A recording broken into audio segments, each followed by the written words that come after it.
He kōna I purangi tēnei nā te reo irirangi o Aotearoa. Kia ora, ko William Ray aho. Welcome to Black Sheep. It was Saturday morning in Auckland, December 7th, 1963. Bassett Road, Remuera. The weather had been sunny and hot all week. Kids were playing in their yards, men were washing their cars. Women were packing up picnic hampers for trips to the beach. Eric Lewis drove past them on his way to number 115. He was there to collect the rent. His tenants had moved into the house about a week and a half ago, a couple of guys in their mid-20s or 30s, Kevin Spate and George Walker.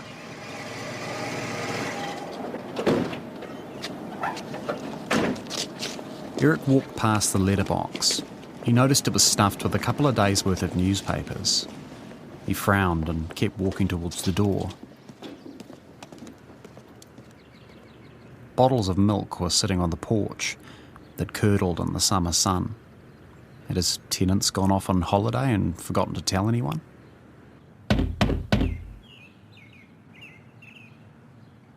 Nobody answered the door. Eric shrugged and pulled out his key. The smell hit him first. The whole place reeked. He got a sinking feeling in the pit of his stomach. Eric walked inside. The smell got stronger as he neared the bedroom. He opened the door.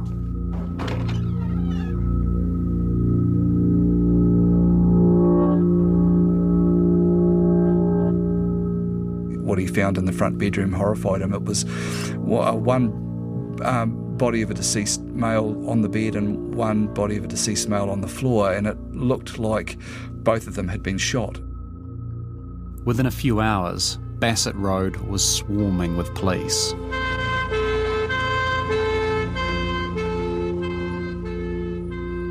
They were shocked at what they'd seen because, you know, a murder was a rarity. A murder made a front page back then, but, you know, a double murder in 1963 was something pretty big.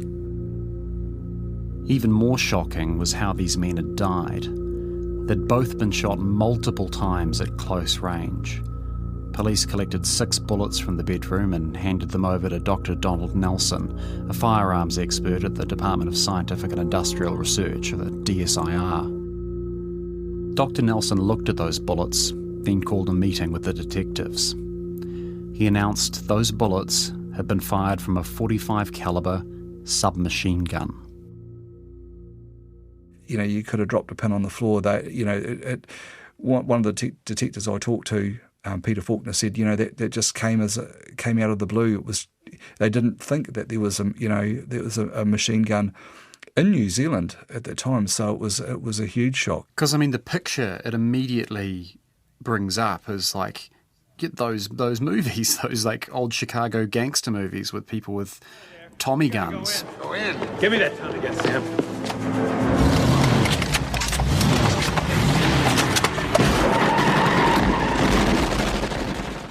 Like, it must have been incredibly alarming. Yeah, and the Truth newspaper didn't help things there. You know, when they reported on the murder, the well-known front page was "Chicago comes to Auckland." You know, and it conveyed a story of these two criminals that were mown down in a hail of bullets.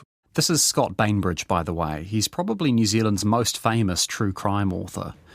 One of his books is New Zealand's Gangster Killings: The Bassett Road Machine Gun Murders.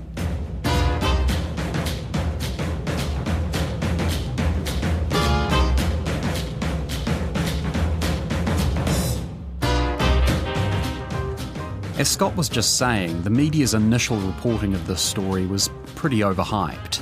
There was no hail of gunfire, just 6 shots. And the weapon wasn't the infamous Tommy gun beloved by American gangsters and Hollywood filmmakers. It was a rising submachine gun, a much lighter and more unreliable weapon. It had been made for US Marines in World War II, but apparently they were so unreliable they were often dumped at sea.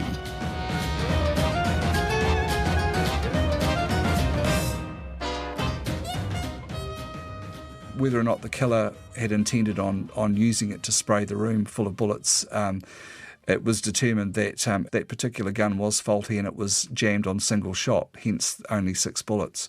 But that was cold comfort for the police, especially once they identified the victims. Kevin Spate was the one who actually had the tenancy on the house. He wasn't known by any of the police, but the deceased man on the floor, George Walker, was well known to police, and he had his nickname was Knucklehead. He was involved with crime, so they knew that it wasn't just a random killing. George Knucklehead Walker apparently got his nickname because he liked to headbutt people in bar fights. He was notorious as a mob enforcer, dodgy bookkeeper and horse doper, well known in Auckland's criminal underworld. The fact he'd been shot alongside Kevin Spate suggested these murders were linked to some other kind of crime. That suspicion was confirmed as soon as police searched the house. 24 beer glasses were lined up on the table. There was a large industrial fridge filled with 36 bottles and cans of beer. Another 138 empties were lined up outside the back door. To police, this could only mean one thing. 115 Bassett Road was an illegal beer house.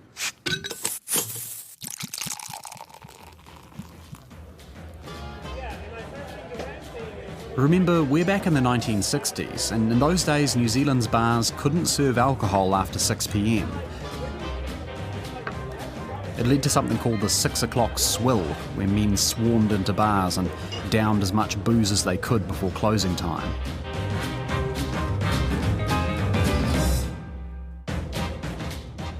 It was a weird semi-prohibition era of New Zealand history, and just like the prohibition in the United States, it was a big opportunity for crime.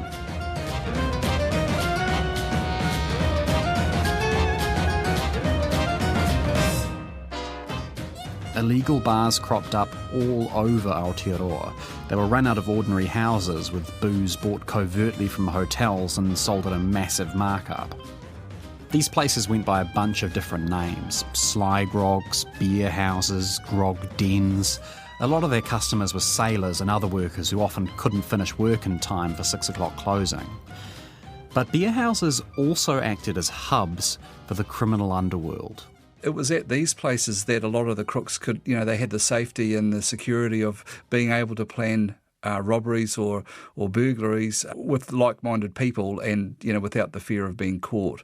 Scott Bainbridge actually argues the beer houses marked the beginning of organised crime in New Zealand. I know that there's a saying that, organised crime sort of didn't really come to the fore until about the 1970s, but in the book, The Bassett Road Machine-Gun Murders, I say that organised crime had its genesis or its roots back in the 50s because a lot of these crooks, they had preferred beer houses that they would hang out at, and they were quite loyal to those beer houses. And with each beer house, the proprietor was in cahoots with a madam, and so that they provided prostitutes. In fact, one of those madams was Flora Mackenzie, who we met in the last episode of Black Sheep.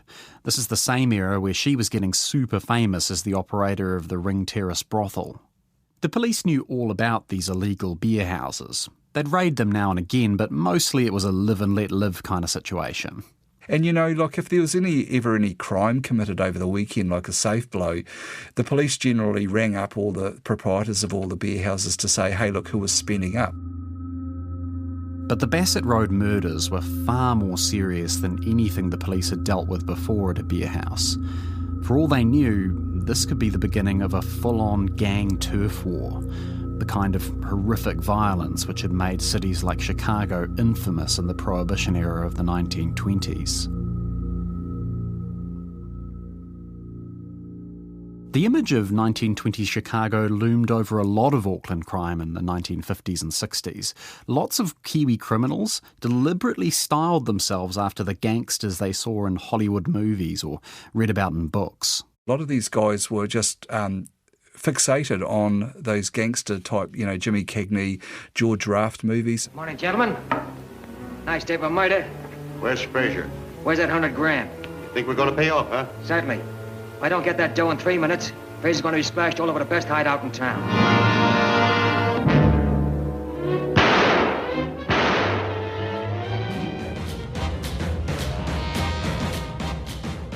In fact, Pooch Quintal, who was one of the chaps I talked to, said that a lot of the crooks would go out and buy the Italian suits and the trilby hats. Walk around acting the big man, because they admired George Raft movies. The crimes linked to these wannabe New Zealand gangsters weren't all that serious. Mostly petty theft or safecracking, not much armed robbery or anything like that. But now, Auckland's gangsters had graduated from low-key nuisances to cold-blooded murderers.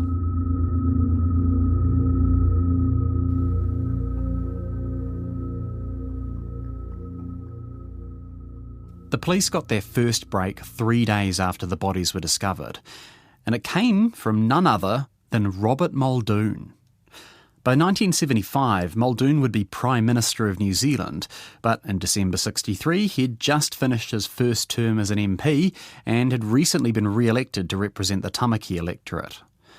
Muldoon turned up at the police station with a young man who claimed to have some information about the murders on Bassett Road. He was the type of MP that constituents could freely go to if they had any concerns, and he made himself available at all times back then.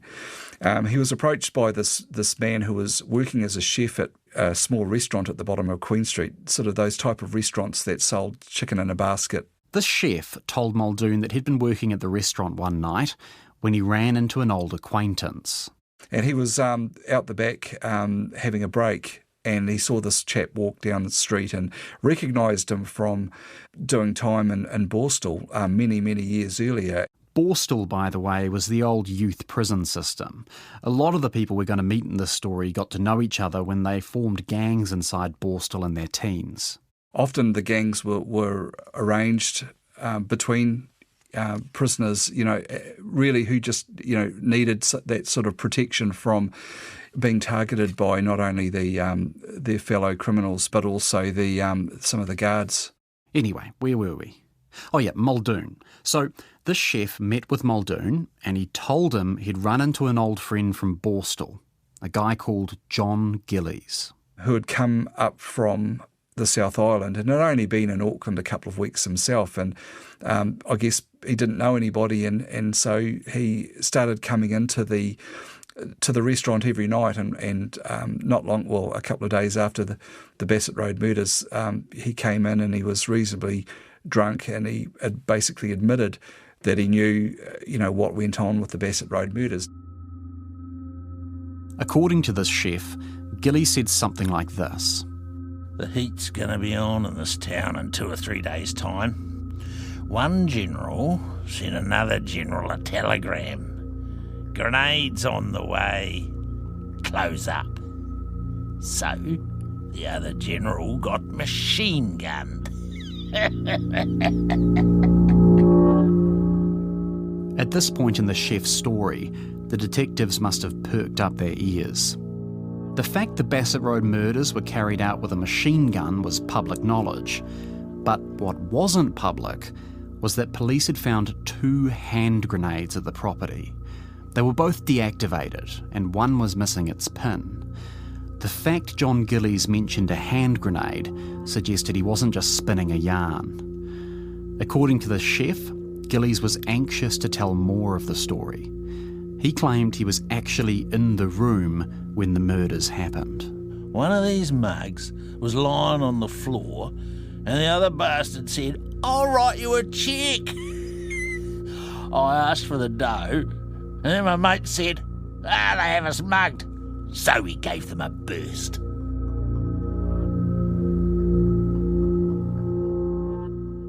According to the chef, Gillies went on to say he pulled out the pin of a hand grenade he found on the mantelpiece, but discovered it was a dud. Presumably he threw it into the bedroom to try and destroy evidence of the murder. He then stole a bit of cash from a bedside table and left. He chucked his gun over the side of the Auckland Harbour Bridge.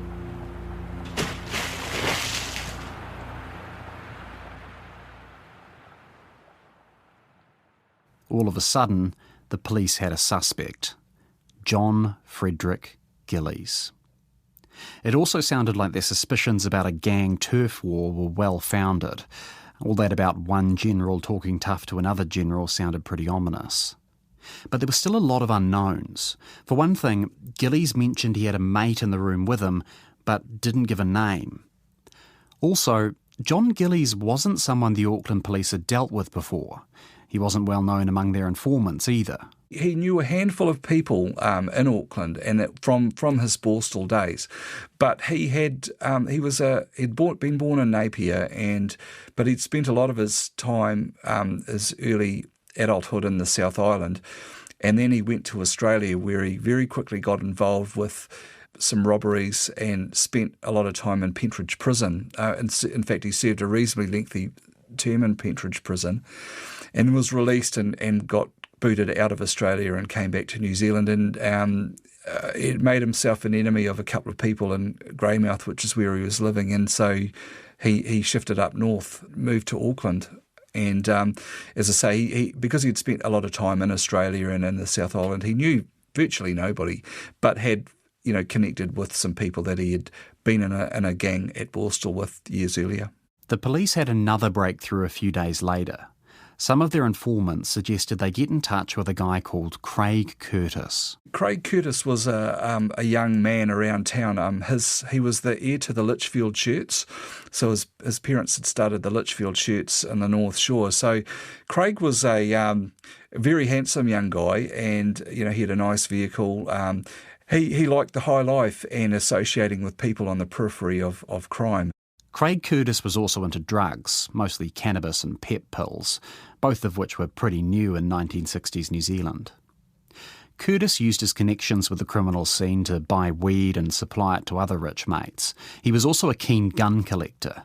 A police informant said that a while back, Curtis had boasted about buying a rising submachine-gun which had been smuggled into the country, the exact same gun used at Bassett Road.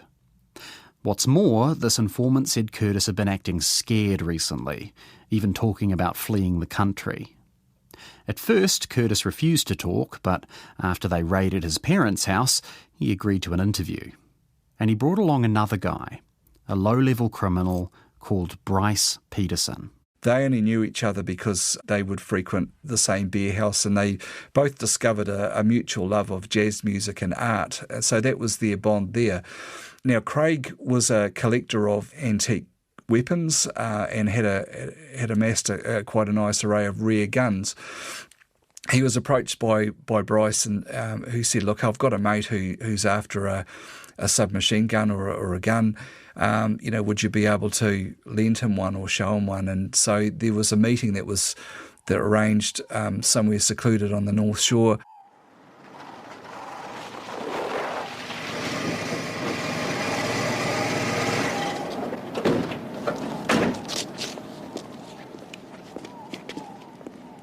There were 3 men at this meeting on the North Shore: Craig Curtis, Bryce Peterson, and the guy who wanted the gun. You guessed it, John Gillies. This is another Borstal connection, just by the way. Peterson had been in a gang with Gillies in Borstal. He said Gillies approached him one night saying he had been in a fight with a man called Barry Shaw and needed a gun for self-defence. Curtis agreed to hand it over, but as the meeting went on, he got more and more nervous. Gillies was asking for details about how it worked, demanding he show him how to load and fire it. "Listen, man, if you had to use that, please don't bring it back. I don't want to see it again if it's got to be used." Don't worry about it, pal. Curtis left. Gillies and Peterson got back in their car. Now Peterson was getting anxious too. He suggested, Why not just drive past Barry Shaw's place and wave the gun at him out the window?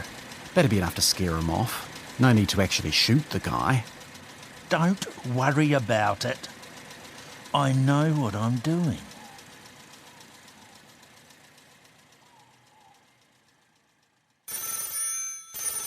The following night, Peterson got a phone call.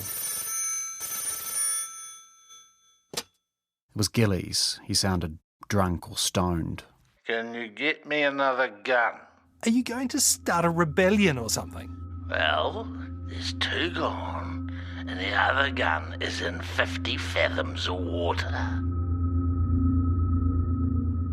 Peterson claimed he was half asleep and didn't understand what Gillies was talking about. But a few days later, when the bodies were found, he saw the headlines. 2 men found dead in house. Chicago comes to New Zealand.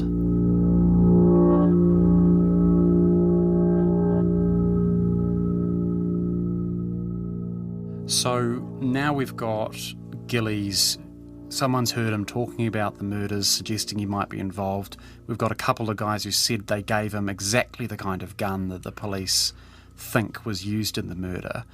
What they don't have yet is anything connecting Gillies to the people who've been shot. No, that's right. And in fact, they didn't know where, even how, to get hold of Gillies. And all they had on him was a very, very old police photo from when he was arrested in Australia. So they really didn't know who they were looking for. But the police did have a new lead. Gillies had told Peterson he needed a gun to deal with Barry Shaw. That wasn't one of the victims, but it was a name the police knew very well. Every sly grog had their muscle man or the security, and for the sly grog in Anglesey Street, it was Barry Machine-Gun Shaw or Barry the Bruiser Shaw. That nickname, by the way, no relation to the Bassett Road killings. Barry Shaw got it because he used to be a rugby league player, and a newspaper had said he mowed down the opposition like a machine gun. Anyway, the police headed around to Barry Shaw's beer house in Anglesey Street, Ponsonby. It had been set up earlier that year by a 62-year-old sailor called Jerry Wilby and a young tough guy called Ron Jorgensen. And it turned out Jorgensen also had a connection to John Gillies. Jorgensen was a petty criminal as well, and he had done time and spent some time in Borstal, where he was in Gillies' gang in Borstal. So there was Gillies, Jorgensen, Bryce, and a couple of other chaps. And so Gillies kind of made himself welcome there because he at the Anglesey Street beer house, because he had those connections. So basically, at this point, all evidence is pointing that there's something about this crime that's linked to Anglesey Street. And another big bit of evidence is a telegram which Spate has sent to Anglesey Street. What's the story behind this telegram? Well, during the initial investigation, when the police were calling in and raiding all of the beer houses, they did, as a matter of course, go into the Anglesey Street beer house, and amongst the paperwork they took, they found this telegram. And it was a taunting telegram from Kevin Spate to the actual proprietor of the Anglesey Street beer house, which was Jerry Wilby. It was basically tantamount to a threat that he was going to come and throw a grenade through the window. And so the focus from then went on to the people that were at the Anglesey Street beer house that night. The men at the Anglesey Street beer house claimed they knew nothing about the shooting at Bassett Road. Even after the detectives told Barry Shaw the gun might have been meant for him, he still said nothing. The detectives were stonewalled, but they still had a thread to pull. According to Bryce Peterson, John Gillies needed the gun because he and Barry Shaw had got into a fight over a woman.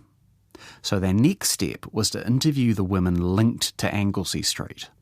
The first was 17-year-old Mary Rapira, girlfriend of Jerry Wilby. Jerry was a 62-year-old merchant seaman who exerted a lot of influence, and in fact he was, the mentor to a lot of these young seamen such as Ron Jorgensen.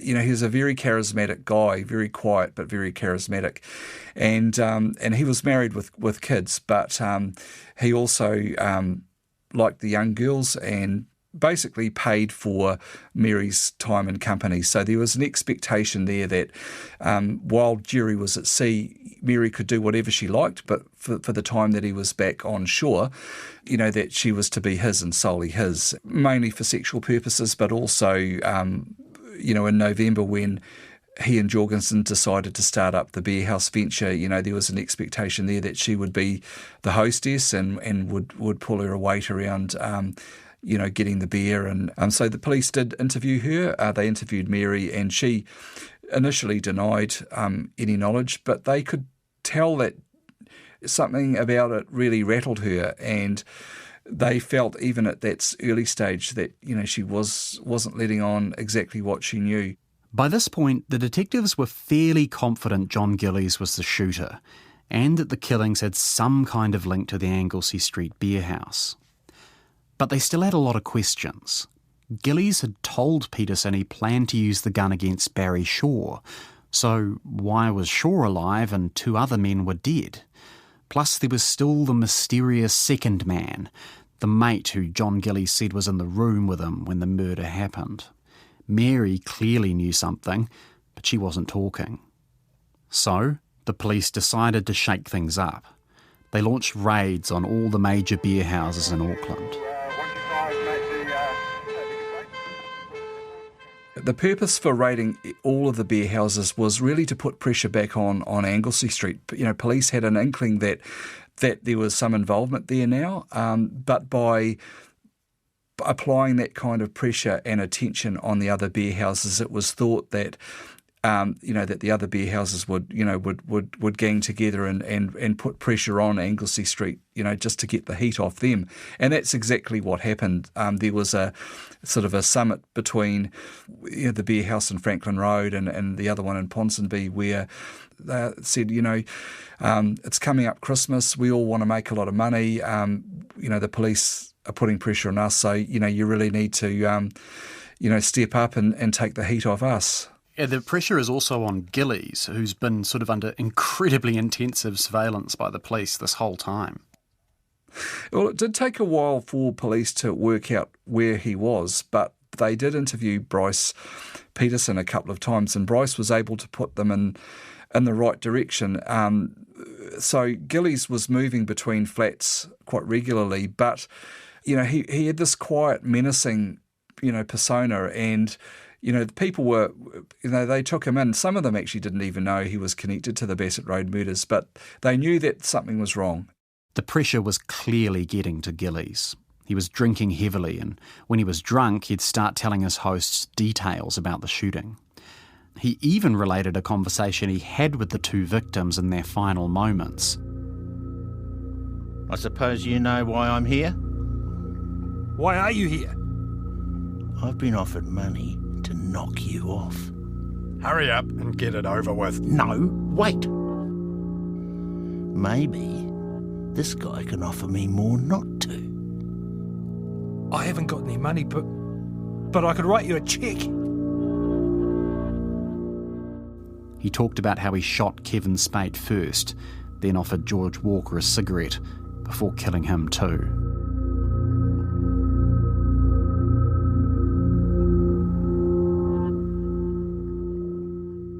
Gillies' hosts eventually got so scared they effectively gave him up to the police, who began tailing him 24/7. In the meantime, police were gathering information about John Gillies, and it was painting a disturbing picture. He had a long rap sheet for assault and theft in the South Island in Australia. In Australia, he'd been known to threaten people with a gun. In fact, one night, working on a cargo ship, he'd got drunk and started shooting at his crewmates. Luckily, he was restrained before anyone was hurt. The police had come to a similar conclusion to the people Gillies was staying with. John Gillies was a very dangerous character. He was beaten up in prison from all accounts. I heard that he was the type of guy that, he'd just sit there and take it and not say or do anything. When he did get agitated, which was reasonably regularly, he would be seen frothing at the mouth, and people would step aside. But at the time he moved to Auckland, people had no, his old friends had no idea, really had no idea.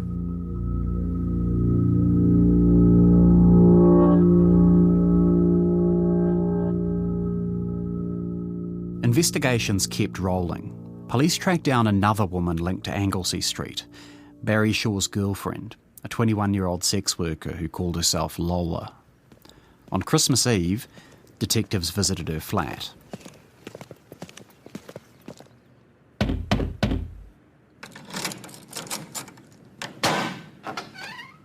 Lola was clearly scared to talk to the police.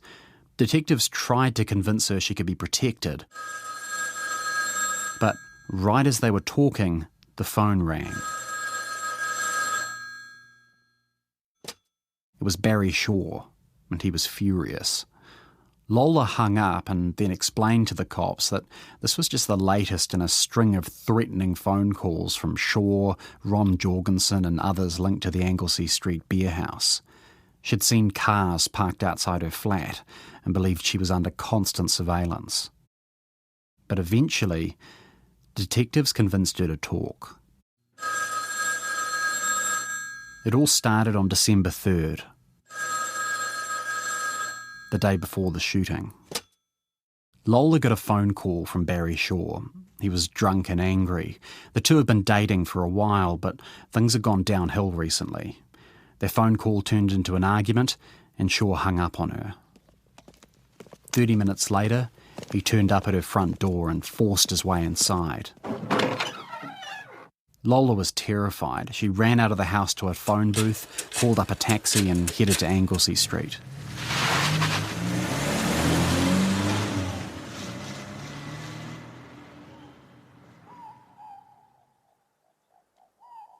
She got there half an hour before midnight. Most of the punters had gone home, but Ron Jorgensen was still there. So was John Gillies and Mary Rapera.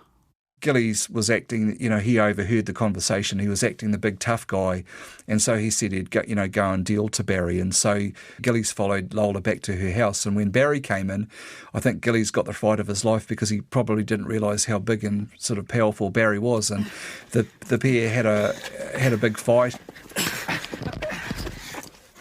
And Gillies got really dealt to, and so he went away and he vowed that he would take his revenge on Barry. Both Barry Shaw and John Gillies left Lola's flat, but Gillies came back later that night. He'd been to meet Bryce Peterson and Craig Curtis. He showed Lola the machine gun he'd got from them and asked to borrow Lola's suitcase to hide it in.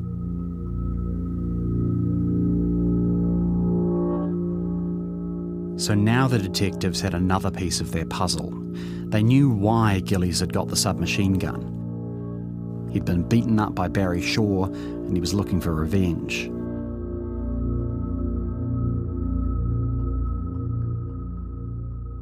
But it still didn't explain why Kevin Spate and George Walker were dead and Barry Shaw was still alive.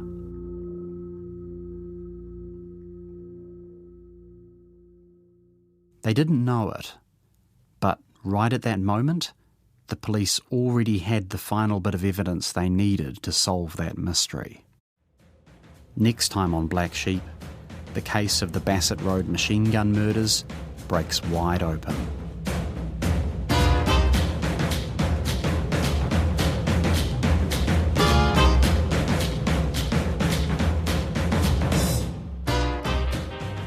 Very special thanks to Scott Bainbridge. His book is New Zealand's Gangster Killings, the Bassett Road Machine Gun Murders.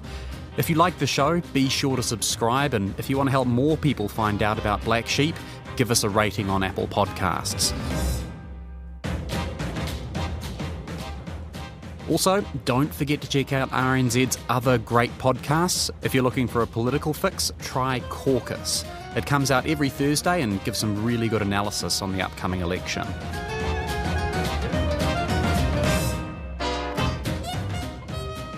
Black Sheep is written and presented by me, William Ray. Our executive producer is Tim Watkin and our sound engineer is Phil Benge. Our voice actors are Duncan Smith, Chris Reed and Colin Peacock.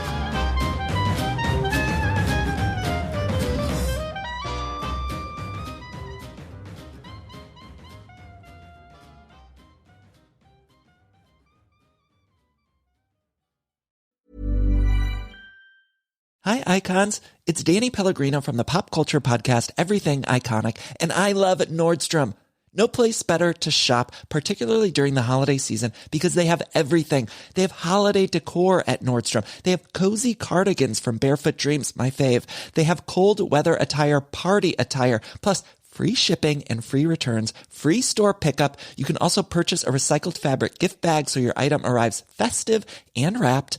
So check out Nordstrom this holiday season, a one-stop shop. You can explore more at Nordstrom in-store or online at Nordstrom.com.